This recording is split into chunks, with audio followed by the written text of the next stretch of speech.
یا اللہ، وہ جھرجھری لے کر آنکھیں میچنے لگی۔ موت اور اندھیری قبر کا خوف ریڑھ کی ہڈی میں سنسناہٹ دوڑا گیا تھا۔ شہیر سفیان، شانزے نے زیر لب نام لے کر آنکھیں موند لی۔ وجیح اور زوراور پرسنالٹی رکھنے والے شہیر میں کوئی تو بات تھی جو وہ اس کے ذہن سے چپک گیا تھا۔ پچھلے 24 گھنٹوں سے شہیر ہی اس کی سوچوں کا مرکز تھا، پر سوچ کا انداز بدل گیا تھا۔ شانزے کل جہاں اس سے خار کھائے بیٹھی تھی، آج اس کی مشکور تھی۔ آنکھ کھولتے ہی اس نے گارڈز اور VIP پروٹوکول دیکھا تھا۔ ان دنوں وہ انگلینڈ کے اسکول سے A لیول کر کے گھر آئی تھی۔ اس نے آزاد زندگی گزاری تھی۔ جب سے واپس آئی تھی خود کو قیدی محسوس کر رہی تھی۔ وہ پیچھے چلتے گارڈز کی فوج سے نالاں ہو جاتی تھی۔ نوروز علی خان کی بیٹی اور آدرش علی خان کی بہن ہونے کا ثبوت اس کی زبان اور رونت بھرا انداز دیتا تھا۔ ضدی، خودسر، پیسے اور پاور کا غرور اس کے ہر انداز سے جھلکتا تھا۔ شائستہ بیگم کو خبر ہوئی تو وہ اس کے کمرے میں چلی آئیں۔ پیچھے ملازمہ تھال اٹھائے کھڑی تھی جس میں نظر اتارنے کی زمانے بھر کی چیزیں تھیں۔ کتنی بار کہا ہے شانزے، یہ انگلینڈ نہیں ہے، یہاں تمہیں گارڈز کے بغیر نہیں نکلنا، مگر تم من مانی کرتی ہو۔ اگر تمہیں کچھ ہو جاتا تو پھر؟ شائستہ بیگم نظر اتارتی 1000 کے نوٹوں کی گڈی اس کے سر سے وار کر تھال میں رکھ کر ملازمہ کو جانے کا اشارہ کر کے اس کی طرف متوجہ ہوئیں۔ مام، میں ٹھیک ہوں، آئندہ خیال رکھوں گی۔ شانزے بحث نہیں کرنا چاہ رہی تھی۔ شائستہ بیگم دوپٹہ سر پر جمائے اسے تفصیل سن رہی تھی۔ شہیر سفیان کے ذکر پر شانزے کی آنکھیں چمکنے لگیں۔ عروج کی آنکھیں چمکنے لگیں جب سارم کی آمد ہوئی۔ وہ اندر کمرے میں شکیلہ بیگم سے باتیں کر رہا تھا۔ کچن میں آٹا گوندھتی عروج کا ہر عضو سماعت بن گیا۔ اس کی آواز سن کر فرحت کا احساس ہوا تھا۔ وہ آیا بھی 2 ہفتوں بعد تھا۔ در پردہ وہ خفا بھی تھی۔ سارم پھپھو زاد تھا۔ 9 عمری میں ہی ہینا نے حیات صاحب سے اپنی خواہش کا اظہار کیا تھا۔ حیات اور شکیلہ کو کیا اعتراض ہو سکتا تھا؟ سارم عباس ان کا چہیتا تھا۔ بہت ادب کرنے والا، محبت سے لبریز تھا۔ چھوٹی عمر سے ہی اچھے برے کی تمیز تھی۔ حیات اور شکیلہ نے ہاں کر دی تھی۔ ان کی بیٹی سارم عباس جیسے بندے کے ساتھ زندگی گزارے، انہیں اور کیا چاہیے تھا؟ وہ کلاس 9 میں تھی جب اس کے سر پر دوپٹہ ڈال کر ہینا نے اسے گلے لگا کر کہا تھا، آج سے عروج میری بہو ہے۔ وہ حیران پریشان سب کے چہرے دیکھ رہی تھی۔ سارم عباس ان دنوں فرسٹ ایئر میں تھا۔ وہ شکیلہ کے ساتھ بیٹھا زیر لب مسکرا رہا تھا۔ چہرے کی خوشی سے صاف ظاہر تھا کہ اس میں اس کی رضا بھی شامل ہے۔ جب تم 3 سال کی تھی تبھی میں نے بھائی اور بھابھی سے کہا تھا کہ تمہیں اپنے گھر لے جاؤں گی سارم کی دلہن بنا کر۔ تمہیں کوئی اعتراض تو نہیں ہے نا؟ ہینا بیگم مجھ سے پوچھ رہی تھی۔ کم سنی کے باعث اسے سمجھ نہیں آ رہا تھا کہ وہ کیا کہے۔ تمہیں سارم پسند ہے نا؟ ہینا شرارت کے موڈ میں تھی۔ سب کے مسکراتے لبوں سے گھبرا کر وہ کمرے سے بھاگ گئی تھی۔ ساری رات پھپھی کی باتیں اور سارم عباس کی نظریں یاد کر کے اس کے لب آپ ہی آپ مسکراتے رہے۔ کم عمری کی محبت بدلتے وقت کے ساتھ پروان چڑھ گئی تھی۔ سارم عباس بہت محبت کرنے والا سلجھا شخص تھا۔ اس نے کبھی حیات صاحب کو بیٹے کی کمی کا احساس نہیں ہونے دیا تھا۔ اس کے لائق جو بھی کام ہوتا وہ سر انجام دیتا تھا۔ ان دنوں وہ M.Phil کر رہا تھا۔ عروج کو تعلیم جاری رکھنے کی ترغیب اسی نے دی تھی۔ 2 دن سے وہ یونیورسٹی نہیں گیا تھا، نہ ہی اس نے عروج کو فون کیا تھا۔ اسے اندازہ تھا وہ خفا ہوگی، تب ہی خود چلا آیا۔ عروج، سارم کو آئے کتنی دیر ہو گئی، تم نے چائے تک نہیں بنائی؟ شکیلہ بیگم کچن میں آ کر سرزنش کرنے لگیں۔ رہنے دے مومانی، لوگ اب یونیورسٹی جانے لگے ہیں، فرصت نہیں ہوگی ان کے پاس ہم غریبوں کے لیے۔ سارم بھی کچن کے دروازے پر کھڑا تھا۔ السلام علیکم، گڑبڑا کر وہ جلدی سے پانی چولہے پر رکھنے لگی۔ وعلیکم السلام۔ سارم عباس نے مسکراتی نظروں سے دشمن جاں کو دیکھا۔ ایک سکون رگوں میں سرایت کر گیا تھا۔ عروج کی محبت کی جڑیں اس کے اندر بہت گہری تھیں۔ آپ ٹینشن نہ لیں مومانی، چائے کیا میں کھانا کھا کر جاؤں گا، اس نے پلان بتایا۔ ضرور، ویسے بھی نہاری بنی ہے، تمہیں بہت پسند ہے نا؟ تم چائے پیو، حیات صاحب بھی آنے والے ہوں گے۔ میں تب تک نماز عشاء پڑھ لوں، دیر ہو جائے تو سستی ہو جاتی ہے۔ شکیلہ بیگم وضو کی نیت سے کمرے میں بنے واش روم کی طرف چلی گئی۔ کچن کی دیوار سے ٹیک لگائے ہاتھ سینے پر باندھے وہ اسے پیڑے بناتا دیکھ رہا تھا۔ وہ خاموشی سے اپنے کام میں لگی ہوئی تھی۔ خفا ہو؟ کس بات پر؟ الٹا اس سے پوچھنے لگی۔ وہ بھرپور انداز سے مسکرایا۔ ناراضگی جتانے کا اس کا یہی انداز ہوتا تھا۔ 2 دن ہو گئے تمہیں یونیورسٹی جاتے، میں نے وش بھی نہیں کیا، اس نے خود وجہ بتائی۔ آپ کو کیا فرق پڑتا ہے؟ وہ نروٹھے پن سے بولی۔ پگلی، مجھے فرق نہیں پڑے گا تو کسے پڑے گا؟ چہرے پر جھولتی لٹ کو کھینچا۔ پچھلے دنوں اکیڈمی کی وجہ سے بہت مصروفیت رہی، پیپرز لے رہا تھا اکیڈمی میں۔ 1 ہفتے سے طبیعت ٹھیک نہیں تھی، 2 دن سے اکیڈمی بھی نہیں جا رہا ہوں۔ ابھی تھوڑی ہمت ہوئی تو چلا آیا تم سے ملنے۔ کیا ہوا تھا آپ کو؟ ایک پل میں ناراضگی ختم کر کے فکر مندی سے پوچھنے لگی۔ بخار تھا، بتایا کیوں نہیں؟ تم پریشان نہ ہو جاؤ اس لیے نہیں بتایا، پتا تھا منہ سجائے بیٹھی ہوگی۔ اس کی فکر مندی تڑپ اچھی لگ رہی تھی۔ وہ ایک چاند دو قالب تھے، چھوٹی سی چھوٹی بات ایک دوسرے سے کرتے تھے۔ محبت کے علاوہ ان کے بیچ دوستی کا گہرا رشتہ تھا۔ آپ کی غیر حاضری پر ویسے بھی پریشان تھی، وہ چائے نکالنے لگی۔ اب تو بندہ حاضر ہے، بولو کیسا رہا تجربہ؟ بس ٹھیک ہے، عجیب سا ماحول ہے، لڑکیوں کی زیادہ تر دوستی لڑکوں سے ہے۔ کافی حد تک دونوں مخلوق ایک دوسرے کو الو بنا رہی ہیں، کچھ چھچور پن ہے۔ وہ آدرش اور اس جیسے لڑکے لڑکیوں کو دیکھ کر حقیقتاً دکھی تھی۔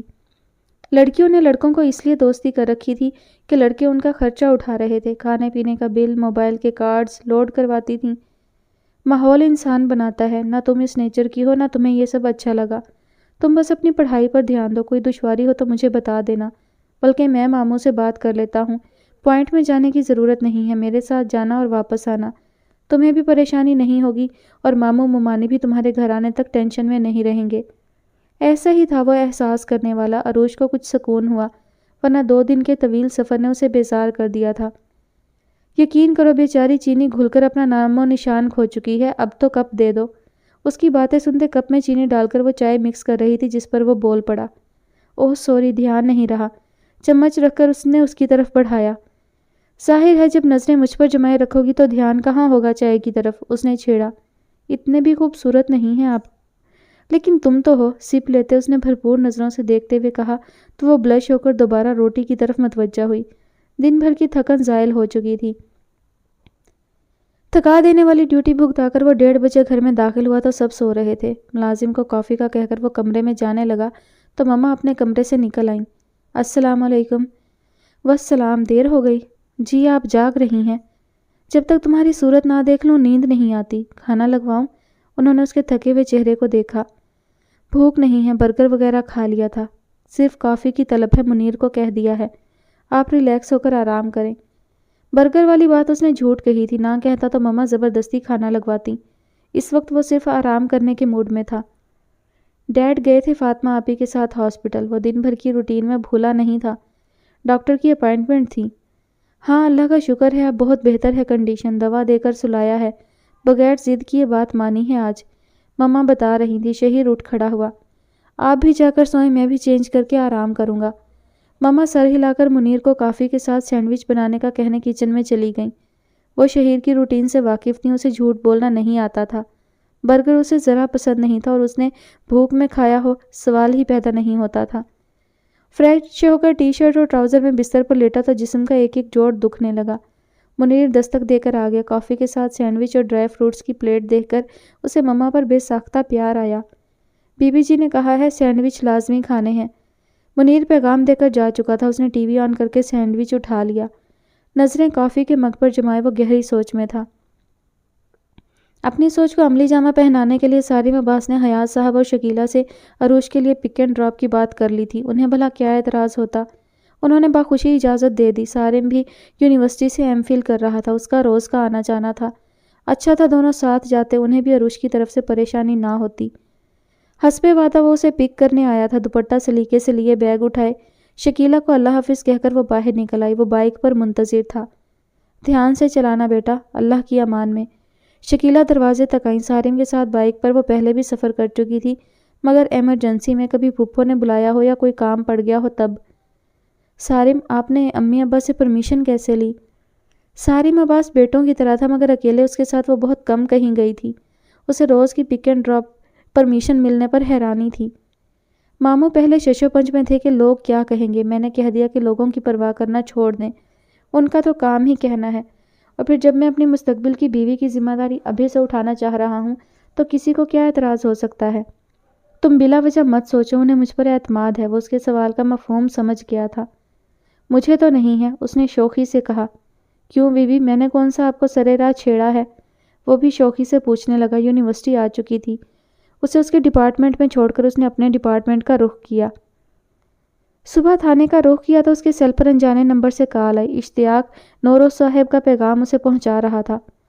سر آپ سے ملنا چاہتے ہیں، آپ شام 5 بجے تشریف لے آئیے گا، وقت کا دھیان رکھیے گا، ٹھیک 5 بجے۔ شہیر نے ناگواری سے فون بند کر دیا۔ کل کی کارروائی سے متعلق کال تھی، ساتھی نے سوال کیا۔ ہاں، نوروز صاحب نے شام 5 بجے ملنے کو بلایا ہے۔ سیل فون میز پر رکھ کر ہیٹ اتارا۔ خوش نصیب ہو جو ایسا بندہ انوائٹ کر رہا ہے، انعام و اکرام کی بارش ہوگی تم پر۔ آخر کو تم نے ان کی صاحبزادی کو بچایا ہے، ورنہ یہ کڈنیپرز تو اپنا کام کر دیتے۔ اس نے توصیفی نظروں سے دیکھتے کہا۔ ویسے بھی کانسٹیبل نے بیان ریکارڈ کرانے تو جانا ہی ہے، تم اپنے ساتھ لے جانا۔ وہی بولے جا رہا تھا جبکہ شہیر اس بلاوے کا پس منظر جاننا چاہ رہا تھا۔ بالآخر وہ اور کانسٹیبل خرم ٹائم پر پہنچ گئے۔ ان کا استقبال اشتیاق نے کیا تھا۔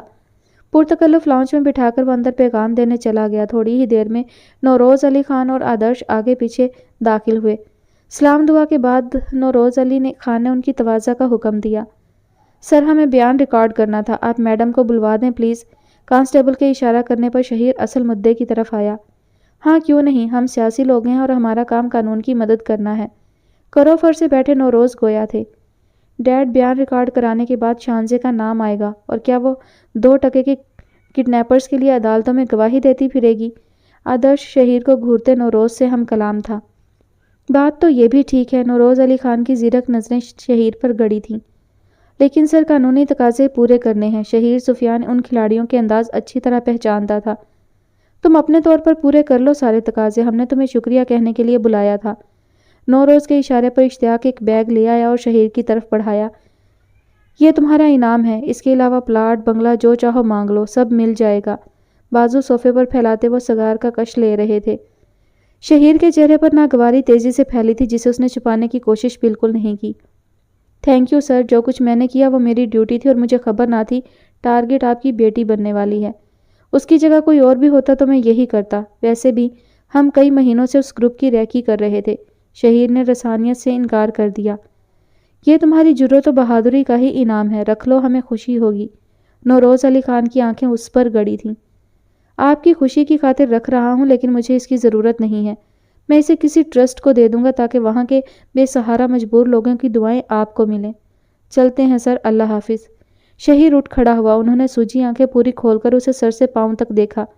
کانسٹیبل بیگ لے چکا تھا۔ شہیر لاؤنج سے نکل آیا۔ اکڑ دیکھی اس کی؟ آدرش کو اس کا انداز کھل رہا تھا۔ نیا نیا جوش ہے، وہ مسکرائے۔ عروج کی مسکراہٹ کھونے لگی تھی۔ آدرش نے جیسے اسے تنگ کرنے کی ٹھان لی تھی۔ آتے جاتے اس پر کمنٹ دینا جیسے اس کی عادت بن گئی تھی۔ وہ گونگی بہری بن جاتی، کوئی تاثر نہ دیتی، جیسے اس نے کچھ سنا ہی نہ ہو۔ سارم سے ذکر کرتی تو وہ غیرت میں جانے کیا کر گزرتا۔ ڈپارٹمنٹ سے شکایت کرتی تو ایشو بن جاتا۔ وہ کوئی رسک لینا نہیں چاہ رہی تھی۔ اینجل، آپ نے سر رحمان کا اسائنمنٹ بنا لیا ہے تو پلیز دے دیں، میں کاپی کروں گا۔ آدرش بڑی شرافت سے بات کر رہا تھا۔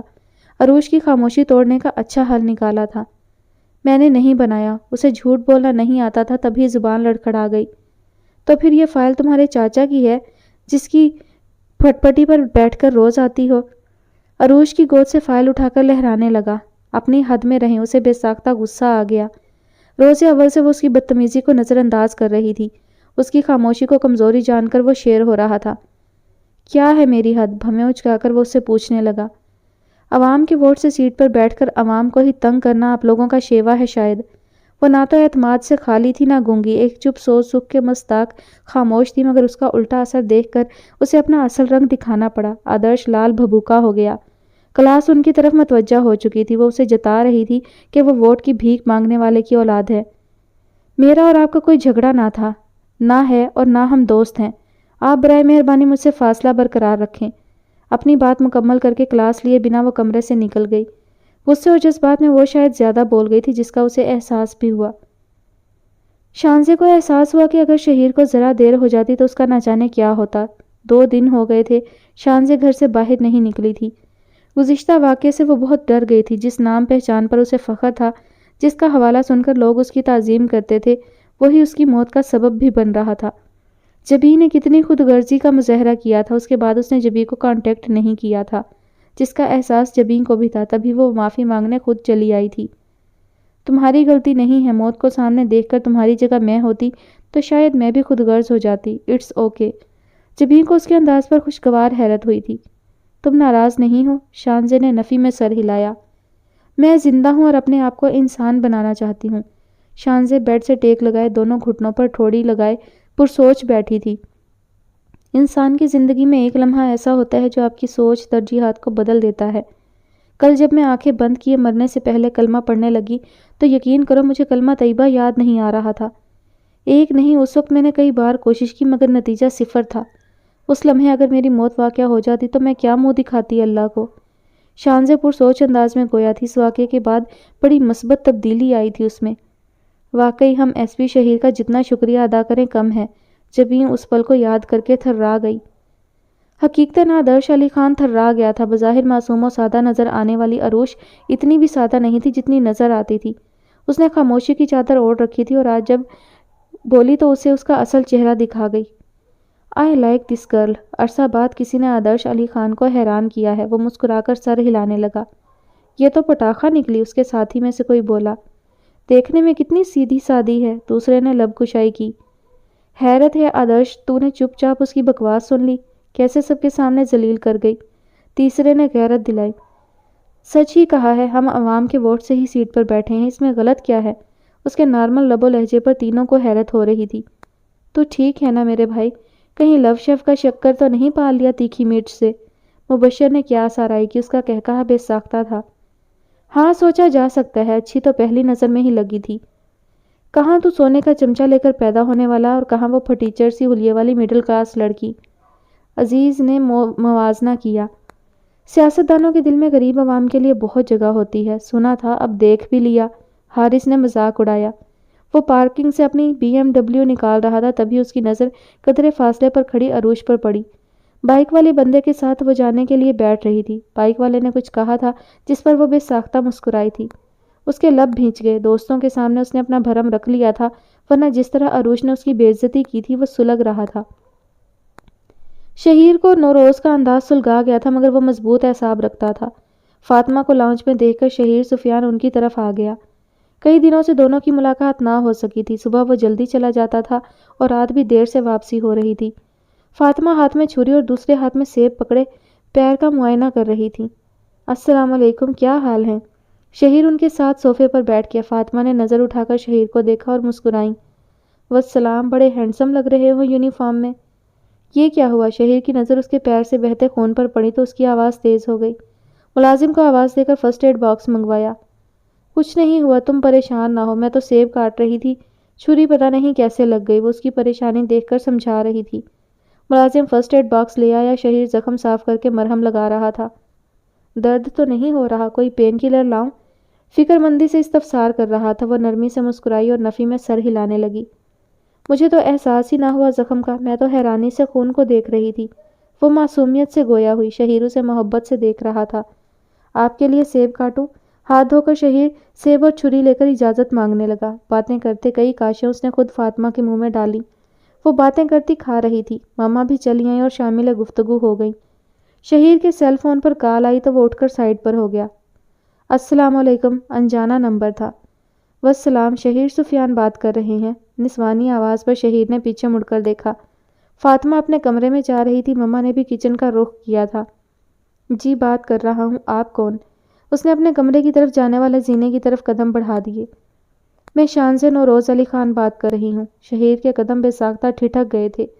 وہ شانزے کی کال ایکسپیکٹ نہیں کر رہا تھا۔ فرمائیے، کیسے فون کیا؟ اپنے کمرے میں داخل ہو کر سلائیڈ کھول کر بالکنی میں آ کھڑا ہوا۔ جی میں آپ کو پرسنلی تھینکس کہنا چاہ رہی تھی، اس لیے کال کی، شانزے نے جھجکتے ہوئے کہا۔ اس کی کوئی ضرورت نہیں تھی۔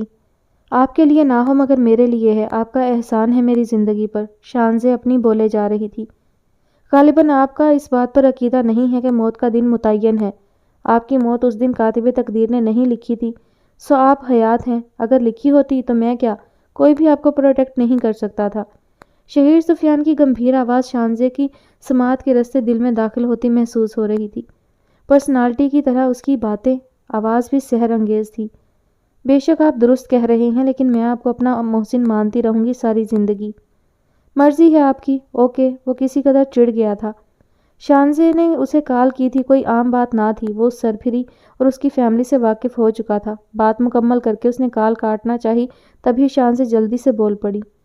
ایک اور بات کہنی تھی۔ کہیے، احسان کرنے والے لہجے میں کہا۔ وہ جلد سے جلد بات ختم کرنا چاہ رہا تھا۔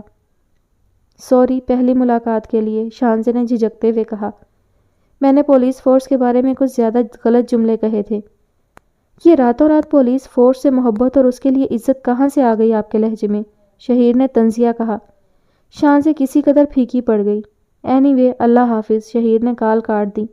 بالکنی میں کھڑا آتی جاتی گاڑیوں پر نظریں جمائے وہ شانزے کی حرکت کے بارے میں سوچ رہا تھا۔ پورا راستہ وہ آدرش علی خان کو سوچتی آئی تھی۔ وہ بہت ڈسٹرب ہو گئی تھی۔ سارم عباس سارا وقت اس کی پریشانی پوچھتا رہا۔ بی پی لو ہو گیا ہے، بار بار پوچھنے پر اسے جھوٹ بولنا پڑا۔ خیال رکھا کرو اپنا، چھوئی موئی سی اور اتنی شدید گرمی ہے، آؤ پہلے کچھ پی لو کہیں بے ہوش ہی نہ ہو جاؤ۔ سارم نے جوس کیفے پر بائک روکی۔ نہیں سارم، دیر ہو جائے گی، آپ چلیں۔ وہ جلد سے جلد گھر پہنچنا چاہ رہی تھی۔ بی ایم ڈبلیو میں بیٹھا آدرش علی خان جس طرح اسے گھور رہا تھا اس سے اس کی ہڈی میں سنسناہٹ ہو رہی تھی۔ 5 منٹ لگیں گے، اترو، اور تم کسی لوفر اٹھائی گیرے کے ساتھ نہیں، اپنے کزن اور منگیتر کے ساتھ ہو، چھپ کر نہیں مل رہے ہم۔ سارم کے اصرار پر ناچار اسے اترنا پڑا۔ نہ کرنے پر بھی سارم نے سینڈوچ اور جوس منگوا لیا۔ عروج تم ڈر کس سے رہی ہو یار؟ میں ممانی کو بتا دوں گا ہم کیفے گئے تھے۔ میرے ساتھ بیٹھنا برا لگ رہا ہے؟ وہ بار بار ارد گرد نظر دوڑا رہی تھی، دوپٹہ سختی سے لپیٹ رہی تھی جس پر اسے بولنا پڑا۔ سارم آپ میرے لیے کیا ہیں یہ میں جانتی ہوں یا آپ؟ یہ اجنبی لوگ نہیں جانتے، ان کی نظریں تو یہ کہہ رہی ہیں کہ لڑکی ڈیٹ پر آئی ہے اور مجھے یہ اچھا نہیں لگ رہا۔ اس نے اپنی پریشانی بتائی۔ سارم کو بھی احساس ہوا اس سے پہلے وہ یوں پبلک پلیس پر نہیں بیٹھے تھے۔ سوری لیکن تمہاری طبیعت کی وجہ سے۔ سارم اس گھڑی خود کو مجرم سمجھ رہا تھا۔ مجھے خود سے زیادہ آپ پر بھروسہ ہے، آپ کو میری کتنی فکر ہے مجھے اچھی طرح پتہ ہے۔ آپ صفائی نہ دیں، آپ کی نیت سے بھی واقف ہوں، بس لوگوں کی نظریں بری لگ رہی ہیں۔ اس نے مان بخشا تھا اسے۔ اوکے جوس ختم کرو اور چلو۔ ویٹر کو اشارے سے بلایا۔ وہ بڑی مسکراتی نظروں سے دونوں کو دیکھتے بل دے رہا تھا۔ سارم کے ماتھے پر بل پڑنے لگے جس پر ویٹر کچھ سنجیدہ ہو گیا۔ اسے عروج کی بات سے انکار نہ تھا، ان کے رشتے کتنے پاکیزہ ہیں کہ وہ جانتے تھے، دنیا والے نہیں۔ شانزے جان گئی تھی کہ اس کے دل میں شہیر کے لیے کیا ہے۔ کال کٹ چکی تھی۔ شانزے حیرانی سے سیل فون کو دیکھ رہی تھی۔ کوئی اور ہوتا تو وہ اسے دوبارہ کال کر کے گالیاں تو ضرور دیتی، مگر وہ دوسری طرف شہیر سفیان تھا جس کے لیے شانزے سوچنے لگی تھی۔ چلو شہیر سفیان، دیکھتی ہوں کہاں تک بھاگ سکتے ہو۔ شانزے مسکراتے ہوئے اس کے تصور سے ہم کلام تھی۔ پھر تو جیسے شانزے نے اس کا پیچھا لے لیا۔ صبح گڈ مارننگ سے لے کر گڈ نائٹ تک کے ایس ایم ایس کرتی۔ شہیر نظر انداز کرتا رہا کہ تنگ آ کر وہ خود تھک جائے گی، مگر وہ مستقل مزاجی سے ڈٹی ہوئی تھی۔ وہ سینئرز کے ساتھ ایک آپریشن میں تھا جب مستقل اس کے سیل فون کی ٹون بجنے لگی۔ سوری سر، سینئر کے گھرنے پر اس نے سیل آف کر دیا۔ آپریشن کامیاب رہا تھا، بھتہ خور گرفتار ہو گئے تھے۔ معمول کی کارروائی کے بعد وہ گھر آیا۔ سیل آن کیا تو ان گنت ایس ایم ایس آئے ہوئے تھے۔ اس کے ماتھے پر بل پڑ گئے۔ لمبی سانس لیتے اس نے کال کی۔ شانزے لیٹ کر ٹی وی دیکھ رہی تھی۔ سیل بجنے پر اٹھا کر دیکھا۔ شہیر سفیان کے چمکتے نام پر وہ اٹھ بیٹھی۔ ہیلو، اس نے کال ریسیو کی۔ مسئلہ کیا ہے آپ کے ساتھ؟ کیوں مسلسل ایس ایم ایس کرتی رہتی ہیں؟ نہ میں آپ کی طرح فارغ ہوں، نہ دماغ سے پیدل جو آپ کے بھیجے فنی ایس ایم ایس پر بیٹھا ہنستا رہوں۔ اب آپ کا کوئی ایس ایم ایس نہیں آنا چاہیے، ڈیلیٹ کر دے میرا نمبر۔ اپنی سنا کر بنا اس کی سنے شہیر نے کال کاٹ دی۔ شانزے ہونٹ سے کوڑ کر رہ گئی۔ ہلاکو خان ہے، بنا سنے کال کاٹ دی ہے۔ فیلنگز ہی نہیں ہے کوئی۔ شانزے نے منہ بناتے ایس ایم ایس کیا۔ سوری اگر آپ میری وجہ سے ڈسٹرب ہوئے، آپ اہم ڈیوٹی پر ہوتے ہیں اور میں آپ کے کام میں خلل ڈالتی ہوں۔ میں آئندہ آپ کو ایس ایم ایس نہیں کروں گی۔ شہیر نے سیل اٹھا کر دیکھا۔ یہ بتانے کے لیے بھی اس نے ایس ایم ایس ہی کیا تھا۔ نفی میں سر ہلاتے اس نے لمبی سانس لی۔ صبح اٹھنے کے بعد معمول کی طرح پہلے سیل فون چیک کیا۔ آج کوئی ایس ایم ایس مسڈ کال نہیں تھی۔ وہ تیار ہونے لگا۔ ناشتے کی میز پر سب بیٹھے تھے۔ السلام علیکم، سب کو ساتھ دے کر خوشگواریت کا احساس ہوا۔ وعلیکم السلام، کہاں ہوتے ہو جوان؟ تمہاری تو شکل ہی نظر نہیں آتی۔ ڈیڈ اسے دیکھ کر جیسے توانا ہو گئے۔ یونیفارم میں نقصک سے تیار وہ بہت ہینڈسم لگ رہا تھا۔ فرض جاں فشانی سے ادا کرنے کی کوشش کر رہا ہوں۔ آپ سنائیں کیسی چل رہی ہے؟ جم جا رہے ہیں؟ وہ کرسی کھینچ کر بیٹھ گیا۔ مما اس کے سامنے ناشتہ رکھنے لگیں۔ اکیلے دل نہیں لگتا، تم آ جاؤ جلدی تو پھر چلیں گے ساتھ۔ ڈیڈ اور شہیر بہت اچھے دوست تھے۔ شفٹ چینج ہو تو پھر چلیں گے ساتھ۔ باؤل میں کارن فلیکس ڈال کر اس نے تھرماس سے دودھ ڈھیلا۔ بچوں کو بھی جگا دیتی، شہیر نے مما سے کہا۔ رات دیر تک میرے پاس بیٹھی باتیں کرتی رہی تھی۔ میں گئی تھی اٹھانے، اس نے کہا دیر سے اٹھے گی۔ اچھا ہے، نیند پوری ہو جائے گی۔ مما کی اطلاع پر وہ سر ہلانے لگا۔ آفس جائیں گی آپ؟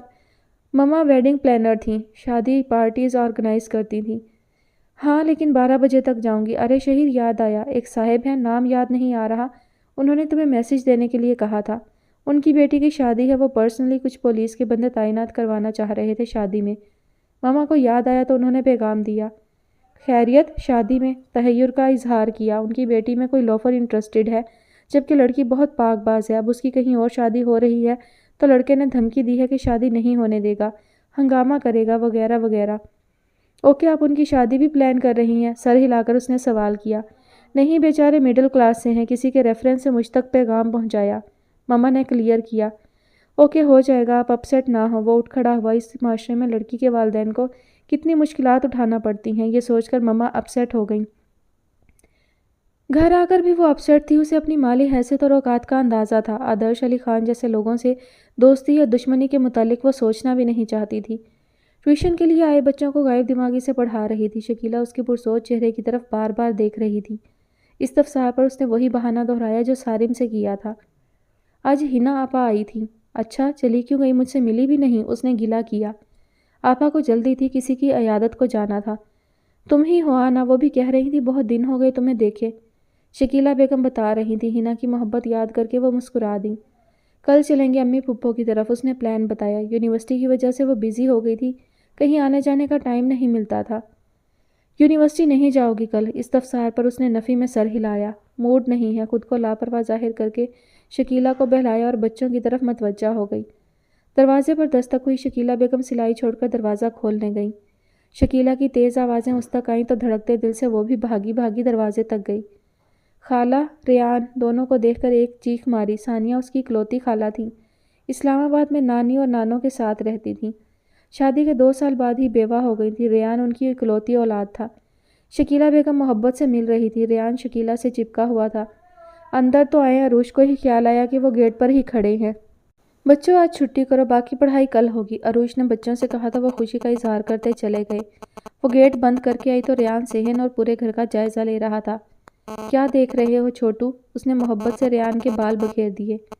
چھوٹو نہیں ہوں میں، اگلے ماہ پورے 15 سال کا ہو جاؤں گا، اس نے پھولے ہوئے منہ سے کہا۔ وہ اس عمر میں تھا جس میں چھوٹے کا لفظ برا لگتا ہے۔ اوہ واقعی آپ تو مجھ سے بھی بڑے ہو گئے ہو، دیکھو۔ عروش نے کھڑے ہو کر اس کے ساتھ قد ناپا۔ وہ اس سے بڑا تھا قد میں۔ وہ خوش ہو گیا۔ پڑھائی کیسی چل رہی ہے؟ عروش کچن میں آ گئی تاکہ ان کے لیے شربت بنا سکے۔ بہت اچھی، آپ دعا کیجیے گا کہ میں اچھے نمبر سے او لیول پاس کر لوں، وہ معصومیت سے بول رہا تھا۔ عروش کو اس پر بہت پیار آیا۔ کیوں نہیں جانو، تم بہت اچھے نمبر سے پاس ہوگے، میں بہت دعا کرتی ہوں اپنے سویٹ ہارٹ کے لیے۔ شربت کا گلاس اسے تھمایا اور ثانیہ کے لیے کمرے کی طرف لے گئی جہاں وہ شکیلہ بیگم سے بات کر رہی تھیں۔ بہت شکریہ بیٹا، ثانیہ نے اسے اپنے ساتھ بٹھا لیا۔ آپ نے اچانک آ کر سرپرائز دیا خالہ، بہت یاد آ رہی تھی آپ کی اور اس موٹو کی۔ عروش نے ثانیہ کے گلے میں باہیں ڈال دیں۔ صدف کی شادی اٹینڈ کرنے کا تو بہانہ ہے، اصل میں تو تم لوگوں سے ملنے دن ہو گئے تھے، اس لیے چلی آئی۔ ریان کی بھی چھٹیاں تھیں۔ ثانیہ نے بھی لگاوٹ کا اظہار کیا۔ یہ گھر بہت چھوٹا ہے، آپ لوگ ہمارے ساتھ چل کر رہیں نا، ریان نے شکیلہ سے کہا تو وہ مسکرا دیں۔ جہاں آپ رہتے ہو وہ آپ کا گھر ہے اور یہ ہمارا گھر ہے، کوئی اپنا گھر کیسے چھوڑتا ہے بیٹا، شکیلہ بیگم نے سمجھایا۔ عروش ان کے لیے اسپیشل ڈشز بنانے میں لگ گئی۔ حیات صاحب بھی ثانیہ اور ریان سے مل کر بہت خوش ہوئے۔ پرتکلف کھانا کھانے کے بعد سب کافی دیر بیٹھے باتیں کرتے رہے۔ شکیلہ ماں باپ کو یاد کرنے لگیں تو ثانیہ بیگم نے اپنے سیل فون سے ان کی بات کروا دی۔ وہ بات کر کے ملنے کے لیے بے کل ہو گئیں۔ عروش خوش تھی۔ اتنے دنوں کی اعصاب شکن کے بعد یہ خوشی اسے بہت بھلی لگ رہی تھی۔ وہ نہ خوش تھی۔ شانزے نے سخت بےقری کے عالم میں رات گزاری تھی۔ شہیر کی وارننگ کے بعد وہ سنجیدگی سے اس کے متعلق سوچ رہی تھی۔ اگلے دن بھی وہ خود کو ٹٹولتی رہی، بار بار سیل فون ہاتھ میں لیتی اور اس کے نمبر پر لا کر چھوڑ دیتی۔ نہیں، وہ برا مان جائے گا۔ اگلے 2 دن وہ اسی عمل کو دہراتی رہی۔ اسے کسی کل چین نہیں آ رہا تھا۔ یوں لگ رہا تھا کوئی اہم چیز اس سے چھن گئی ہے۔ وہ اپنی فیلنگز سے پریشان ہو گئی تھی۔ کیا ہے؟ کون سا وہ کسی ایس ایم ایس پر رسپانس دیتا تھا؟ خود کو باور کراتے جانے کس جذبے کے تحت اس کی آنکھوں سے آنسو نکل آئے۔ پھر تو ایک سلسلہ چل نکلا۔ اپنی ناقدری پر وہ ضدی بچے کی طرح ایڑیاں رگڑ رگڑ کر رو رہی تھی، جیسے اس کا من پسند کھلونا کھو گیا ہو۔ آنسو صاف کر کے اس نے سیل فون اٹھایا اور شہیر کا نمبر ڈائل کیا۔ کال ریسیو نہیں ہوئی۔ پھر تو اس پر ایک جنون طاری ہو گیا۔ وہ مسلسل کال کرنے لگی۔ شہیر واش روم سے آیا تو 11 کالز دیکھ کر حیران رہ گیا۔ اس نے نام چیک کیا۔ شانزے، نظریں اسکرین پر جمائے، لب دانتوں تلے دبائے وہ حیران تھا۔ 2 دن سے اس کا کوئی ایس ایم ایس نہیں آیا تھا۔ وہ پرسکون تھا کہ عقل آ گئی، لیکن اب اسی لمحے کال پھر آنے لگی۔ اس نے ریسیو کی۔ جی مسٹر شہیر سفیان، اگر کوئی کال کر رہا ہو تو کال ریسیو کرتے ہیں، یوں منہ نہیں چھپاتے۔ شانزے کا لہجہ بہت تیز تھا، اس کے ماتھے پر بل پڑ گئے۔ میں آپ کو جواب دہ نہیں ہوں، لیکن مجھے آپ کا جواب سننا ہے۔ میں 2 دن سے آپ کی بات مان کر آپ کو ڈسٹرب نہیں کر رہی ہوں، لیکن آپ سے اتنا نہ ہوا کہ آپ پلٹ کر پوچھ لیں کہ شانزے زندہ ہو یا مر گئی؟ نہیں، آپ کو تو اپنی اکڑی گردن پر گھمنڈ ہے نا۔ آپ کو کیا فرق پڑا ہوگا؟ بے وقوف تو میں ہوں جو 2 دن سے دنیا تیاگ بیٹھی ہوں، یوں جیسے مجھ سے میرا اثاثہ چھن گیا ہو۔ جب سے آپ ملے ہیں زندگی گزارنا مشکل ہو گئی ہے۔ کیوں آئے تھے آپ میری نظروں کے سامنے؟ اور آئے بھی تھے تو کیا ضروری تھا کہ میں آپ کی محبت میں گرفتار ہو جاتی؟ مسٹر شہیر سفیان، مجھے جنون ہو گیا ہے آپ کا۔ اگر آپ مجھے نہ ملے تو جانے میں کیا کر گزروں۔ مجھے شہیر سفیان چاہیے، ہر وقت ہر گھڑی میں آپ کو سامنے دیکھنا چاہتی ہوں۔ شان سے عالم جنون میں بولے جا رہی تھی۔ شہیر شاکڈ بیٹھا تھا، اس کے وہم و گمان میں بھی نہ تھا کہ ایسا کچھ سننے کو ملے گا۔ شان سے بھی شاید سب کچھ کہہ چکی تھی۔ جنون کی داستان سنا کر اس نے فون بند کر دیا۔ شہیر یکٹک فون کو دیکھ رہا تھا۔ یہ سرپھری لڑکی کیا کچھ کہہ گئی تھی؟ بلا کا پرسکون شہیر سفیان کے وجود کے اندر سمندر ٹھاٹھے مار رہا تھا۔ وہ سخت مضطرب تھا۔ یونیورسٹی جانا آدرش علی خان کی فضول گوئی کو برداشت کرنا مشکل لگ رہا تھا۔ وہ سخت مضطرب تھی۔ صبح سارم اسے پک کرنے آیا تو اس نے خالہ اور ریان کی آمد کا بتا کر چھٹی کر لی۔ گزشتہ واقعے کی وجہ سے اس کا موڈ بھی نہیں تھا اور ان کی آمد نے موقع بھی فراہم کیا تھا۔ میں بھی نہیں جا رہا یونیورسٹی۔ خالہ سو رہی ہیں یا جاگ رہی ہیں؟ سارم سلام کرنے کے خیال سے پوچھنے لگا۔ سو رہی ہیں؟ ٹھیک ہے، پھر میں شام کو امی کو ساتھ لے آؤں گا، تب مل لوں گا۔ وہ دروازے سے ہی پلٹ گیا۔ شام کو ہینا بیگم بھی سارم کے ساتھ آ گئیں تو گھر میں رونق ہو گئی۔ ادھر آ کے پاس بیٹھو، کتنے دنوں بعد دیکھ رہی ہوں تمہاری صورت۔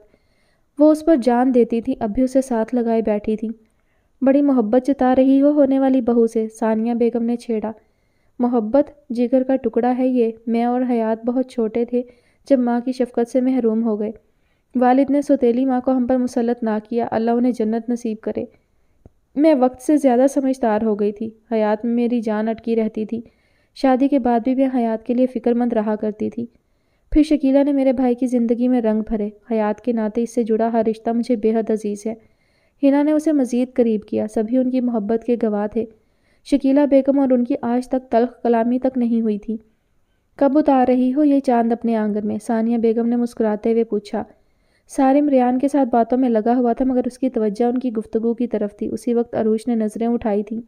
سارم اسے ہی دیکھ رہا تھا، اس نے فوراً نظریں پھیر لیں، وہ مسکرا دیا۔ انشاءاللہ بہت جلد، چند ماہ میں سارم کا ایم فل مکمل ہو جائے گا۔ خیر سے لیکچرار لگ جائے، سیٹ ہو جائے تو میں جلد ہی لے جاؤں گی اپنی بہو کو۔ اکیلے رہ کر بور ہو گئی ہوں، انہوں نے تفصیل سے کہا۔ ہینا، ثانیہ، شکیلہ تینوں میں بہت اچھی دوستی تھی۔ ثانیہ اپنی چھوٹی نند صدف کی شادی اٹینڈ کرنے آئی تھی، گو کہ ان کی شادی صرف 2 سال رہی تھی۔ ذیشان کی حادثاتی موت کے بعد سسرالی چاہتے تھے کہ وہ ان کے ساتھ رہیں، مگر بوڑھے ماں باپ کا احساس کر کے ثانیہ نے معذرت کر لی۔ یوں بھی جس شخص کی نسبت سے وہ اس گھر میں دلہن بن کر آئی تھی، جب وہ ہی نہ رہا تو وہ کس نسبت سے رہتی؟ والدین شکیلہ بیگم نے سب چاہا تھا کہ وہ دوسری شادی کر لیں، مگر انہوں نے صاف انکار کر دیا۔ اتنے سالوں بعد بھی سسرالیوں سے رابطے میں تھی، ملنا جلنا رہتا تھا۔ ابھی بھی وہ بطور خاص نند کی شادی اٹینڈ کرنے آئی تھی۔ ثانیہ ہر عمل یہ سوچ کر کرتی تھی کہ سسرالیوں کو ذیشان کی کمی محسوس نہ ہو۔ ثانیہ بیگم کے اصرار پر عروج بھی بارات اٹینڈ کرنے گئی تھی۔ ثانیہ کی ساس انہیں گلے لگائے ذیشان کو یاد کر کے رو رہی تھیں۔ وہ ثانیہ کی آمد پر بہت خوش تھیں، تقریب اچھی رہی تھی۔ ثانیہ کے صبر اور شادی نہ کرنے پر سسرالی آج بھی انہیں ذیشان کی بیوہ ہونے کے ناطے عزت دے رہے تھے۔ 2 سالہ رفاقت کے صدقے انہوں نے پوری جوانی کاٹ دی تھی۔ عروج بے خود سی انہیں دیکھ رہی تھی۔ بے خودی کے عالم میں وہ سب شہیر کو کہہ چکی تھی۔ رات بھر اس نے فون کو تکتے گزار دی کہ شاید وہ کال کرے، اس کی محبت کو تسلیم کرے، بھلے برا بھلا کہنے کے لیے کال کرے، مگر ایسا کچھ نہ ہوا۔ کئی دنوں کی بے آرامی نے اسے بخار میں مبتلا کر دیا۔ نوکروں کی دوڑیں لگ رہی تھی مگر وہ نہ کچھ کھا رہی تھی نہ دوا لے رہی تھی۔ شائستہ بیگم نے نوروز اور آدرش تک اس کی حالت کی خبر پہنچا دی تھی۔ نوروز اس کے کمرے میں موجود تھے۔ اس وقت وہ جاہو جلال اور کرو فر والے روپ سے الگ باپ کے روپ میں تھے۔ انہوں نے بہت منایا مگر شانزے بھی انہی کا خون تھی، اس نے انکار کر دیا۔ جب تک میری خواہش پوری نہیں ہوگی میں کچھ نہیں کھاؤں گی، فیصلہ اٹل تھا۔ اور کیا خواہش ہے میری گڑیا کی؟ نوروز اس کا ہاتھ تھامے بیٹھے تھے۔ ذرا فاصلے پر آدرش بھی موجود تھا۔ تم حکم تو کرو، سب تمہارے قدموں تلے لے آؤں گا۔ آدرش نے جاننا چاہا، بلا شبہ وہ بہن کے لیے کچھ بھی کر سکتا تھا۔ مجھے شہیر سفیان چاہیے، اس نے جیسے بم پھوڑا تھا۔ شائستہ بیگم منہ پر ہاتھ رکھ کے حیرانی سے بیٹی کو دیکھ رہی تھی، جیسے اس کی دماغی حالت پر شبہ ہو۔ شہیر سفیان، وہ ایس پی؟ آدرش کی تیز آواز گونجی۔ اس نے اس بات میں سر ہلایا۔ نوروز اس کے چہرے پر نظریں گاڑے بیٹھے تھے۔ زندہ یا مردہ؟ آدرش کے استفسار پر شانزے جھٹکے سے اٹھی۔ میں اس سے شادی کرنا چاہتی ہوں۔ اس نے اب کے میزائل دے مارا تھا۔ آدرش اور باقی سب کو سانپ سونگ گیا۔ کیا بکواس کر رہی ہو؟ کیسے خواب دکھائے ہیں اس نے تمہیں؟ اسے تو میں زندہ گاڑ دوں گا۔ آدرش غصے سے پاگل ہونے لگا۔ خبردار جو آپ نے اسے کچھ کہا، وہ تو مجھ سے سیدھے منہ بات تک نہیں کرتا، ڈانٹ کر جان چھڑا لیتا ہے۔ مجھے اس سے شادی کرنی ہے۔ اگر آپ نے اسے نقصان پہنچایا تو یاد رکھیے گا بھائی، جس بہن سے آپ کو محبت ہے وہ بھی نہ رہے گی، اور آپ جانتے ہیں میں جھوٹ نہیں بولتی۔ آپ کی طرح زبان کی پکی ہوں۔ شانزے نے اچھی طرح اپنے عزائم بتا دیے تھے۔ ڈیڈ آپ کچھ بولتے کیوں نہیں؟ آدرش نے نوروز کی خاموشی پر سوال کیا۔ شانزے نے جو کچھ کہا تھا اس کے بعد اس کا جی چاہا شہیر سفیان کے جسم میں پوری پسٹل خالی کر دے۔ ہماری بیٹی کی پسند اتنی بری بھی نہیں، مجھے بھی اچھا لگا تھا بندہ، سوچا جا سکتا ہے۔ نوروز کے جواب پر آدرش جل بھن گیا۔ ڈیڈ، میں جو کچھ کہہ رہا ہوں ہوش میں رہ کر کہہ رہا ہوں۔ پرجوش جوان ہے اور ہمارا داماد بن گیا تو پولیس فورس میرے لیے مزید کارآمد ہو جائے گی۔ معمولی پوسٹ سے اسے کہاں پہنچانا ہے یہ ہمارا کام ہے۔ تم چپ رہو ابھی۔ تم نے ابھی دنیا میں دیکھا ہی کیا ہے؟ نوروز یقیناً اپنے عزائم کے لیے شہیر کو داماد بنا کر استعمال کر سکتے تھے۔ وہ بہت دور کی سوچ رہے تھے۔ کھانا اور دوا ٹائم پر کھاؤ، سمجھو تمہیں شہیر مل گیا۔ شانزے کو گلے لگاتے وہ گویا ہوئے تھے۔ شانزے خوش ہو گئی۔ عروج خوش ثانیہ کے ساتھ شاپنگ پر آ گئی تھی۔ گزشتہ رات صدف کی ولیمے کی تقریب اٹینڈ کر کے واپس جانے کے لیے ثانیہ تیار تھی۔ والدین کے لیے شاپنگ کرنا چاہ رہی تھی۔ شکیلہ بیگم بھی سب کے تحائف بھیجنا چاہ رہی تھیں، سو دونوں مہنگے مال میں موجود تھیں۔ ثانیہ اپنے لیے کاسمیٹکس دیکھ رہی تھی۔ عروج مردوں کے سیکشن میں ریان کے لیے کپڑے پسند کر رہی تھی تاکہ اسے گفٹ کر سکے۔ ہیلو اینجل، اس کے کان کے قریب کوئی بولا تھا۔ وہ اچھل پڑی۔ آدرش علی خان اس کے بہت پاس کھڑا تھا۔ کیا بدتمیزی ہے یہ؟ ناگواری کا اظہار کرتی وہ دور ہوئی۔ سیلز مین ان کی طرف متوجہ تھے۔ کہاں غائب ہو؟ یونیورسٹی نہیں آ رہی؟ وہ یوں لگاوٹ سے پوچھ رہا تھا جس سے ان کے درمیان بہت اچھے تعلقات ہوں۔ راستہ دیں۔ اس کی بات کا جواب دیے بغیر وہ وہاں سے ہٹنا چاہ رہی تھی۔ وہ راستہ رو کے سامنے کھڑا تھا۔ ہم نے آپ کو دل دے دیا، آپ راستہ مانگ رہی ہیں؟ میں ہٹنے کے لیے کھڑا نہیں ہوا ہوں۔ وہ اسے زج کر رہا تھا۔ اس کی فضول گوئی پر اس کا خون کھول اٹھا۔ میں نے آپ کو پہلے بھی کہا تھا مجھے تنگ نہ کریں۔ مارے غصے کے برا حال تھا۔ سب ان کی طرف متوجہ ہو رہے تھے۔ تم پر آدرش علی خان کی نظر پڑ گئی ہے، اور جس شے پر میری نظر پڑ جائے وہ میری ہو جاتی ہے۔ آدرش نے اس کی کلائی پکڑ لی۔ عروج نے جھٹکے سے کلائی چھڑائی۔ یہ بے غیرت شخص مجھے تنگ کر رہا ہے، بچائیے اسے۔ برا بھلا کہنے کہ آپ سب کھڑے تماشا دیکھ رہے ہیں۔ متوجہ ہونے والے لوگوں پر طائرانہ نگاہ ڈال کر وہ چیخ کر بولی۔ عرشی، کیا ہوا؟ ثانیہ بیگم بھی آ گئیں۔ کچھ نہیں پھپھو، کچھ لوگ ہر چیز کو اپنے باپ کی جاگیر سمجھنے لگتے ہیں۔ چونٹی جتنی اوقات والے اصلیت بھول جاتے ہیں۔ چلیں۔ اس سے پہلے کہ ثانیہ آدرش کو دیکھتی یا اس کے متعلق جانتی، ان کا ہاتھ پکڑ کر وہ بھیڑ کو چیر کر نکل گئی۔ سر پلیز، آپ سب ہمارے کنزیومر ہیں، سب کی رسپیکٹ ہم پر فرض ہے۔ آپ کیا کر رہے تھے؟ انچارج بھی وہاں آ چکا تھا۔ آدرش علی خان کا ہاتھ اٹھا تھا اور انچارج کی زبان چہرے کے ساتھ گھوم گئی تھی۔ اپنی اوقات میں رہ کر بات کر، جانتا نہیں کہ میں کون ہوں؟ آدرش کی پھنکار پر ہر طرف سناٹا چھا گیا۔ اس کے روئیں روئیں سے دھواں اٹھ رہا تھا۔ عروج نے ایک بار پھر اس کی انا کو ٹھیس پہنچائی تھی۔ سرسراہٹ دوڑ گئی تھی اس کے اندر۔ آدرش علی خان مال سے نکل گیا۔ اسلحہ بردار گارڈز اس کی گاڑی میں منتظر تھے۔ مما اس کا انتظار کر رہی تھی۔ انہیں شہیر کے ساتھ کہیں جانا تھا جس کی وجہ سے وہ جلد آف کر کے آیا تھا۔ وہ راستے میں ہی تھا جب اشتیاق کی کال موصول ہوئی کہ نوروز صاحب اس کے گھر آ رہے ہیں۔ وہ اس پیغام کا مقصد سوچ رہا تھا۔ ذہن میں شانزے کی کئی باتیں بھی چلنے لگی تھی۔ وہ مما کو ان کی آمد کے متعلق بتانا چاہتا تھا مگر اسے موقع ہی نہ ملا۔ گاڑیوں کے سائرن بجاتے شور نے جلد ہی اس کے دروازے پر دستک دی۔ نوروز علی خان پورے کروفر سے لاؤنج میں موجود تھے۔ ڈیڈ بھی وہیں موجود تھے۔ شہیر کو دیکھ کر انہوں نے گرم جوشی سے گلے لگایا تھا۔ افراتفری محسوس کر کے مما بھی چلی آئی تھیں۔ 2-3 گارڈز فاصلے پر کھڑے تھے۔ ملازم فروٹس، مٹھائی، ڈرائی فروٹس کے ٹوکرے اندر رکھ رہے تھے۔ میں نوروز علی خان ہوں۔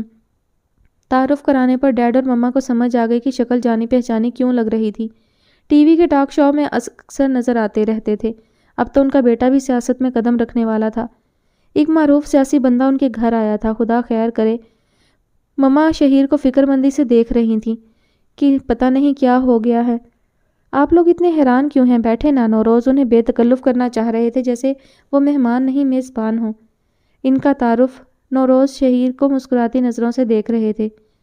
یہ میرے ڈیڈ ہیں اور یہ مام۔ شہیر سنجیدگی سے ان کے انداز ملاحظہ کر رہا تھا۔ شہیر اکلوتی اولاد ہے آپ کی؟ انہوں نے سوال ڈیڈ سے کیا تھا۔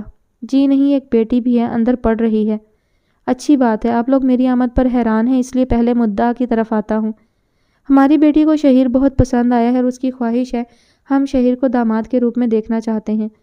نوروز علی خان کے جملوں پر مما اور ڈیڈ نے چونک کر شہیر کو دیکھا، جو نوروز علی خان کو بغور دیکھ رہا تھا۔ یہ کچھ چیزیں لے کر آیا تھا۔ ہمارے ہاں بیٹی کے سسرال خالی ہاتھ نہیں جاتے۔ آپ لوگ بھی ہمارے گھر ضرور آئیں، ہماری بیٹی سے مل لیں، پھر شادی کی تاریخ فکس کر لیں گے۔ نوروز کا انداز ایسا تھا جیسے وہ بیٹی کے لیے ٹافی لینے نکلے ہوں۔ وہ اٹھ کھڑے ہوئے۔ مجھے ایک میٹنگ میں پہنچنا تھا، چلتا ہوں۔ وہ جس طرح آئے تھے اسی طرح چلے گئے۔ مما دل پکڑ کر رہ گئیں۔ شہیر، یہ کیا قصہ ہے؟ کیوں آیا تھا یہ شخص؟ بتایا تو ہے، انہوں نے اپنی بیٹی کو آپ کی بہو بنانے کی آرزو لے کر آئے تھے، شہیر نے مسکراتے ہوئے کہا۔ تم ملے ہو پہلے ان کی فیملی سے؟ مما ایک سیاسی بندے کو شہیر کی طلب کرتے دیکھ کر پریشان ہو گئی تھیں۔ اپنے تئیں وہ رشتہ طے کر چکے تھے، وہ رشتہ مانگنے نہیں، انہیں اپنا فیصلہ سنانے آئے تھے۔ انداز تو ایسا ہی تھا۔ جی، 1 مہینہ پہلے، شہیر نے مختصر بتایا۔ تم ان کی بیٹی میں انوالو ہو؟ ڈیڈ کے سوال پر اس کے لبوں پر مسکراہٹ پھیل گئی۔ ان کی بیٹی انوالو ہے؟ پھر؟ مما کو بے چینی لگی ہوئی تھی۔ کیا ہو گیا مما؟ سیاسی بہو آنے کی خوشی نہیں ہو رہی آپ کو؟ شہیر نے مذاق اڑایا۔ مما رونے والی ہو گئیں۔ ایسے لوگوں سے کون رشتہ جوڑتا ہے؟ کم از کم ہم تو نہیں جوڑ سکتے۔ کیوں نہیں جوڑ سکتے؟ اور ہم کون سا ان کے در پر بھکاری بن کے گئے تھے؟ وہ خود آئے۔ شہیر کے سمجھانے پر مما بے بسی سے اسے دیکھنے لگیں۔ کیا چاہ رہے ہو؟ مما اس کی حتمی رائے جاننا چاہ رہی تھی۔ شانزے سے شادی، اس نے 2 ٹوک لہجے میں کہا اور سیل فون اٹھاتا اپنے کمرے کی طرف مڑ گیا۔ عروش نے پیچھے مڑ کر نہیں دیکھا تھا، اس کا دل سوکھے پتے کی طرح کانپ رہا تھا۔ آدرش کی باتیں، نظریں، جسارت، اس کا جی چاہ رہا تھا دہاڑے مار مار کر روئے۔ کون تھا وہ بندہ؟ کیا ہوا تھا؟ ثانیہ راستے بھر استفسار کرتی رہیں۔ آپ ٹینشن نہ لیں خالہ، تھا کوئی لوفر، فری ہو رہا تھا۔ اس نے لاپرواہ نظر آنے کی کوشش کی۔ وہ اس کی مالی حیثیت اور رتبہ بتا کر انہیں خوفزدہ نہیں کرنا چاہ رہی تھی۔ در حقیقت وہ اندر سے منتشر ہو رہی تھی۔ اسے ڈر لگنے لگا تھا آدرش علی خان سے۔ شکل تو نہ دیکھ پائی، لیکن حلیے سے تو اونچی آسامی لگ رہا تھا۔ ثانیہ بیگم کی نظریں بہت تیز تھیں، اس نے کوئی جواب نہ دیا۔ گھر آ کر ثانیہ بیگم شاپنگ دکھانے لگیں۔ سارم عباس بھی آیا ہوا تھا۔ اس کا دھیان بار بار مال والے واقعے کی طرف جا رہا تھا۔ بھئی مال میں عرشی نے ایک بندے کو ٹھیک ٹھاک باتیں سنائی۔ شاپنگ کا ذکر کرتے ثانیہ بیگم واقعے کو بھی زیر بحث لے آئیں تو وہ سر پیٹ کر رہ گئی۔ سارم اور شکیلہ بیگم کی نظریں اس پر تھیں۔ کون تھا؟ بدتمیزی تو نہیں کی؟ سارم غصے سے استفسار کر رہا تھا۔ روٹین کی بات ہے، اس سوسائٹی کے مرد جب تک عورتوں پر کمنٹ نہ کریں ان کی انا کو سکون تھوڑا ملتا ہے۔ لہجے پر قابو پا کر اس نے گول مول جواب دیا۔ جو بھی تھا، لیکن تمہیں اس کے منہ لگنے کی کیا ضرورت تھی؟ معاشرے میں ایسے لوگ بھرے پڑے ہیں، اب کیا تم ہر کسی کو درس دیتی رہو گی؟ شکیلہ بیگم عروش کو سرزنش کرنے لگی۔ جی آئندہ دھیان رکھوں گی، اس نے بحث کو طول نہ دینے کے خیال سے کہا اور چیزیں سمیٹ کر اٹھنے لگی۔ وہ چائے بنانے کے خیال سے کچن میں آ گئی جب سارم بھی اس کے پیچھے آیا۔ عروش کوئی بات ہے جو تم چھپا رہی ہو؟ وہ اس کے چہرے سے پریشانی بھاپ گیا تھا۔ میں آپ سے بعد میں اس حوالے سے بات کروں گی، ابھی نہیں پلیز۔ اس کے اعصاب شل ہو رہے تھے۔ وہ ساری باتیں سارم سے ڈسکس کرنا چاہ رہی تھی، مگر شکیلہ بیگم اور حیات صاحب سن لیتے تو پریشان ہوتے۔ اوکے، صبح یوں نہیں چلنا ہے؟ اس نے اصرار نہیں کیا، کل کے متعلق پوچھنے لگا۔ کل تو خالہ جائیں گی، میں گھر پر ہی رہوں گی۔ بہت حرج ہو رہا ہوگا تمہارا، سارم احساس دلا رہا تھا۔ احساس تو اسے بھی تھا، بہت شوق سے اس نے داخلہ لیا تھا، مگر یونیورسٹی سے جو بلا اس کے پیچھے لگ گئی تھی اس نے اس کا سکون غارت کر دیا تھا۔ کیا قدرت نے اس کی پاک دامنی کا یہی انعام دیا تھا؟ ہر کچھ الٹ ہو رہا تھا۔ شانزے کی مرضی سے سب کچھ ہوگا، نوروز نے اسے یقین دلایا تھا، جس پر وہ کھانے پینے لگی تھی۔ نوروز علی خان نے شہیر سے کوئی بات کی تھی یا نہیں، اس کا اسے کوئی علم نہ تھا۔ اس نے اشتیاق کو پیغام دیا تھا کہ وہ جیسے گھر آئیں شانزے ان سے ملنا چاہتی ہے۔ اشتیاق نے پیغام رسانی کی یقین دہانی کرائی تھی۔ شانزے بیزار سی LED کا ریموٹ پکڑے چینل تبدیل کر رہی تھی۔ سیل فون بجنے پر اس نے گردن موڑ کر اسکرین پر نظر ڈالی، اس کی آنکھیں پوری کھل گئیں۔ شہیر کی کال تھی، اس پر شادی مرگ کی کیفیت طاری ہو گئی۔ اس نے جھٹ کال ریسیو کی۔ ہیلو شہیر، خوشی کے ساتھ ساتھ اس کی آواز میں بے قراری تھی جو شہیر سے چھپی نہ رہ سکی۔ رشتہ مبارک ہو، شہیر کی مسکراتی آواز پر شانزے نے حیرانی سے فون کو دیکھ۔ آج آئے تھے آپ کے ڈیڈ آپ کا پیغام لے کر، زبان کی بڑی پکی ہیں آپ، جو آنن فانن والد محترم کو بھیج بھی دیا۔ شہیر کے انداز پر شانزے حیرت کے سمندر سے نکلی۔ آپ راضی ہیں نا؟ شانزے نے ڈرتے ڈرتے پوچھا۔ میں کفران نعمت نہیں کرتا، جب قسمت خود موقع دے رہی ہو تو کوئی بے وقوف ہی دامن جھٹکتا ہے۔ شانزے کو حوصلہ ہوا۔ شکر ہے، ورنہ میں ڈری ہوئی تھی کہ جانے آپ کیسا بیہیو کریں۔ کب بات کی آپ سے ڈیڈ نے؟ کچھ دیر پہلے واپس روانہ ہوئے ہیں۔ بہت چہیتی ہیں آپ اپنے ڈیڈ کی؟ بہت زیادہ۔ اگر میں اپنے ڈیڈ اور بھائی کو چاند تارے بھی لانے کا کہوں تو وہ لے آئیں گے۔ لہجے میں باپ بھائی کی محبت کا غرور تھا۔ آپ کے بھائی کے انداز سے ظاہر ہوتا ہے وہ مجھے پسند نہیں کرتے، شہیر نے جیسے شکایت کی۔ بھائی ہوتے ہی پوزیسو ہیں، جب میں نے آپ کا نام لیا تو وہ آپ کو مارنے کی بات کر رہے تھے، لیکن جب میں نے انہیں کہا کہ اگر شہیر کو کچھ ہوا تو میں خودکشی کر لوں گی تب مانے، اس نے سچائی سے کہا۔ شہیر کی مسکراہٹ گہری ہو گئی۔ وہ مختصر سی ملاقات میں آپ کو مجھ سے اتنی شدید محبت کیسے ہو گئی کہ آپ خودکشی تک پہنچ گئیں؟ وہ جاننا چاہتا تھا ایسی کیا بات تھی۔ پہلی ملاقات کے بعد تو آپ مجھے زہر سے بھی برے لگے تھے، میں نے اپنی گاڑی کا حشر کر دیا تھا۔ ڈیڈ ہوتے تو میں آپ کو بہت اچھا سبق سکھاتی۔ میرا ارادہ بھی تھا، میں اپنا غصہ کم کرنے سی ویو پر گئی تھی جب آپ نے میری جان بچائی۔ اس ایک لمحے میں نے سوچ لیا تھا باقی کی زندگی آپ کے ساتھ گزاروں گی۔ وہ معصومیت اور سچائی سے اپنے محسوسات بیان کر رہی تھی۔ شہیر اپنے لیے اس کا جنونی روپ دیکھ رہا تھا۔ فائنلی آپ نے سوچا وقتی سبق سکھانے کا کیا فائدہ، بیوی بن کر زیادہ اچھا ٹارچر کر سکتی ہیں۔ شہیر کی حصے مزاح اتنی اچھی ہوگی اسے اندازہ نہ تھا۔ شانزے کی ہنسی بے ساختہ تھی۔ یہی سمجھ لیں شانزے، میں آپ کو ایک بات واضح کہنا چاہتا ہوں کہ بھلے آپ نے اپنے والد کو بھیجا ہو اور ہماری طرف سے ہاں بھی ہے، اس کا یہ مطلب ہرگز نہ لیجیے گا کہ میں آپ کے والد یا بھائی سے خوفزدہ ہو کر شادی کر رہا ہوں۔ آپ کی پسندیدگی میں بھانپ چکا تھا، مجھے بھی آپ اچھی لگی تھی۔ رہی محبت تو محبت خود بتاتی ہے کہاں کس کا ٹھکانہ ہے، کسے آنکھوں میں رکھنا ہے، کسے دل میں بسانا ہے، رہا کرنا ہے کس کو اور کسے زنجیر کرنا ہے، مٹانا ہے کسے دل سے، کسے تحریر کرنا ہے، گھروندہ کب گرانا ہے، کہاں تعمیر کرنا ہے، اسے معلوم ہوتا ہے سفر دشوار کتنا ہے، کسی کی چشم حیرہ میں چھپا اقرار کتنا ہے، شجر جو گرنے والا ہے وہ سایہ دار کتنا ہے، محبت خود بتاتی ہے کسی کو پیار کرنا ہے۔ شہیر کی گمبھیر آواز میں شانزے کھو گئی تھی۔ شہیر، میں آپ سے ملنا چاہتی ہوں، اس نے دلی خواہش بیان کی۔ جب موڈ ہو گھر چلی آؤ، اسی بہانے مما اور ڈیڈ سے بھی ملاقات ہو جائے گی اور تم ہمارا گھر بھی دیکھ لو گی، جو تمہارے والد کے گھر کی طرح لگژری تو نہیں لیکن بہت ویل لگے گا۔ شہیر کے دھیمے لہجے پر اسے پیار آ گیا۔ ضرور شہیر، آپ ساری زندگی مجھ سے اسی لہجے میں بات کیجیے گا۔ میرے لیے لگژری نہیں آپ کی اہمیت ہے۔ آپ مجھے کانٹوں پر بھی رکھیں گے تو خوشی خوشی رہ لوں گی۔ محبت کی ہے آپ سے کوئی دل لگی نہیں۔ میں آپ کے رنگ میں رنگ جاؤں گی، آپ کی مہینے بھر کی تنخواہ میں بجٹ بنا کر گزارا کروں گی۔ شہیر کا کہکہا گونجا تھا۔ بہت فلمی ہو، ہنسی روک کر کہا۔ شانزے بھی مسکرائی۔ آپ کو لگ رہا ہوگا لیکن میں زبان کی پکی ہوں۔ وہ بضد تھی۔ دلی کون سا دور ہے میڈم، یہ بھی دیکھ لیں گے، شہیر نے چڑھایا۔ شہیر کے مام ڈیڈ سے ملنا تھا۔ شانزے کو بہت اچھا دکھنا تھا۔ اس سلسلے میں وہ شاپنگ پلان کرنے لگی۔ نوروز علی خان پلان کر کے زندگی گزارنے کے قائل تھے۔ عالی شان ڈائننگ ہال میں ڈائننگ میز پر بیٹھے ڈنر کر رہے تھے۔ 50 انچ کی امپورٹڈ LED پر نیوز چل رہی تھی۔ شائستہ بیگم اور شانزے بھی موجود تھیں جب اچانک بریکنگ نیوز چلنے لگی۔ رکن قومی اسمبلی نوروز علی خان کے صاحبزادے نے مال میں لڑکی سے بدتمیزی کی۔ مال انچارج کے سمجھانے پر آدرش علی خان نے انچارج کو تھپڑ مارا۔ ساتھ ہی CCTV کی فوٹیج بھی چل رہی تھی۔ ڈنر کے لیے اندر آتے آدرش علی خان کے قدم رک گئے۔ اس کا خون کھول اٹھا۔ نوروز علی خان نے سرد نظروں سے آدرش کو دیکھا۔ کیا معاملہ ہے یہ؟ وہ دہاڑے۔ شائستہ بیگم اور شانزے تماشائی کی طرح بیٹھی تھیں۔ پرسنل میٹر ہے، وہ لاپرواہی سے بولا۔ کسی موچی کی نہیں، نوروز علی خان کی اولاد ہو، تمہاری حرکتوں سے میرے امیج پر فرق پڑتا ہے۔ انہوں نے سخت چتونوں سے گھورا۔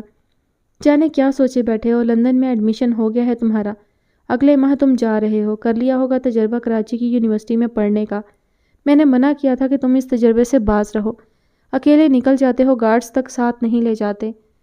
نوروز آج کلاس لینے کے موڈ میں تھے، جسٹ فار انجوائمنٹ کے لیے ان کے لاکھ منع کرنے پر بھی اس نے کراچی یونیورسٹی میں ایڈمیشن لیا تھا۔ مجھے گارڈز کی ضرورت نہیں ہے، میں اپنی حفاظت کر سکتا ہوں۔ وہ ہر دھرم خودسر اور سر پھرا تھا۔ یہ لڑکی کون ہے؟ انہوں نے فوٹیج دیکھتے کہا۔ یونی فیلو ہے، بہت زہر ہے سیاسی لوگوں کے لیے اس کے اندر۔ جتاتی نظروں سے انہیں دیکھنے لگا۔ کیا چاہتے ہو؟ انہوں نے خفگی سے پوچھا، اشارہ لڑکی کی طرف تھا۔ ڈسنا، تاکہ اس کے وجود میں زہر پھیل جائے، مکروہ ہنسی کے ساتھ بولا۔ تم اب کچھ نہیں کرو گے، تمہارے اس واقعے پر مجھے جواب دہ ہونا پڑے گا۔ ایکسکیوز می سر، نوروز بول رہے تھے جب اشتیاق نے مداخلت کی۔ متوجہ ہونے پر فون انہیں پکڑایا۔ نعیم صاحب لائن پر ہیں، اشتیاق نے آگاہ کیا۔ آ گئی کال تمہارے کارناموں کی تفتیش کے لیے، وہ غصہ دبا رہے تھے۔ انجوائے ڈیڈ، وہ مسکراتے ہوئے کمرے سے باہر نکل گیا۔ ایسا کچھ نہیں ہوا، میڈیا بڑھا چڑھا کر دکھا رہا ہے، وہ اپنے سینئر ممبر کو سمجھا رہے تھے۔